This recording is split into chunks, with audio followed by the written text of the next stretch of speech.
दारू भरेली कारे अकस्मात सर्ज्यो छे। नेशनल हाईवे 48 पर अकस्मात प्रांतिजथी विजापुर जती कारे अकस्मात सर्ज्यो। दारू भरेल कारने पोलीसे अटकावता चालक भागी गयो। पोलीस द्वारा कॉर्डन करी रोकवाना प्रयत्नो करती पोलीस पर चालके यू-टर्न मारी भाग्यो।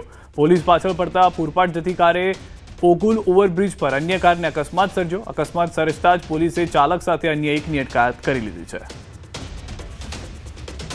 दृश्यों में जोवा मळी रह्युं छे जे अकस्मात थयो गाड़ीनो, परंतु तेनी अंदरथी दारूनी बोटलो मळी आवी छे। विदेशी दारूनो जत्थो जप्त करी हालमां पोलीसे कायदेसरनी कार्यवाहीनी शरूआत करी छे। नजर करिए गांधीनगरमां 4 लोकोना अपहरण केसमां मोटो खुलासो थयो छे। न्यूज़ 18 पर सौथी मोटी खबर। समग्र मामले गांधीनगर पोलीसे शरू करी छे तपास। माणसाना एक व्यक्ति मार्फते गया हता। 3 થી 4 लेयर होवानुं सामे आव्युं छे। कोनो शुं रोल छे तेनी पोलीस करी रही छे तपास। भविष्यमां खंडणी सहित अन्य कलम हेठळ गुनो दाखल करी शके छे।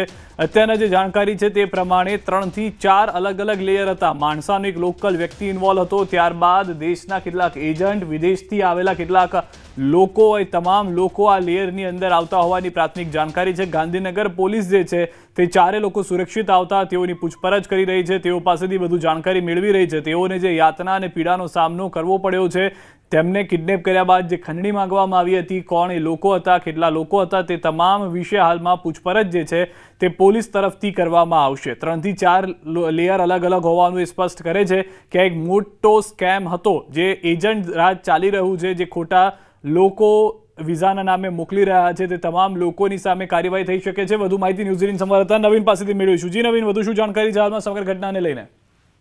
સિદ્ધાર્થ, અત્યારે પરિવાર છે તે બિલકુલ અત્યારે ટ્રોમામાં હોય, કારણ કે જે રીતે તેમની ઉપર ઘટના બની છે તેને લઈને અત્યારે તેમને પરિવાર પાસે મળવા લઈ ગઈ છે પોલીસ, અને પોલીસ ત્યારબાદ તેમની પૂછપરછ કરશે। અને જે પ્રાથમિક પૂછપરછમાં સામે આવી રહ્યું છે કે કોઈ વ્યક્તિ છે, માણસાનો એ ચૌધરી જ છે, તેના મારફતે આ લોકો જે છે ઓસ્ટ્રેલિયા જવાના હતા, પરંતુ બીજા કોનો રોલ શું છે, કેટલા લેયરમાં આ લોકો જવાના હતા, તમામ દિશામાં તપાસ આવી રહી છે। અને એવી પણ માહિતી સામે આવી રહી છે કે જે 50 લાખ સિવાય આ લોકો કેટલા રૂપિયા લીધા છે અને કોણ કોણ સામે જઈ લઈને ખંડણી સહિત અન્ય જે કલમો છે તે હેઠળ ગુનો પણ દાખલ કરવામાં આવી શકે છે। સિદ્ધાર્થ, આભાર સમગ્ર માહિતી બદલ। તો હાલમાં પરિવારને પહેલા ટ્રોમામાંથી બહાર કાઢવા માટે કાઉન્સેલિંગ અને ત્યારબાદ વધુ આગળની પૂછપરછ પણ હાથ ધરવામાં આવશે।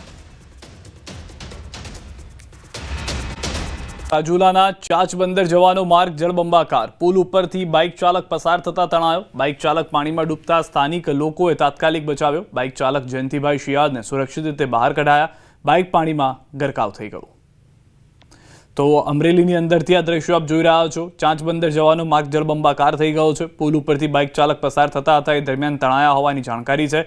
તમામ લોકો જે હતા, સ્થાનિકો, અન્ય લોકો મદદે આવ્યા હતા। લોકોએ તાત્કાલિક તેઓનો જીવ બચાવી લીધો હતો। ચાચબંદર જવાનો માર્ગ બંધ થવાની જાણ તેઓને ન હતી, જેના કારણે આ જોખમ ખેડ્યું હોવાની વાત જાણવા મળી રહી છે।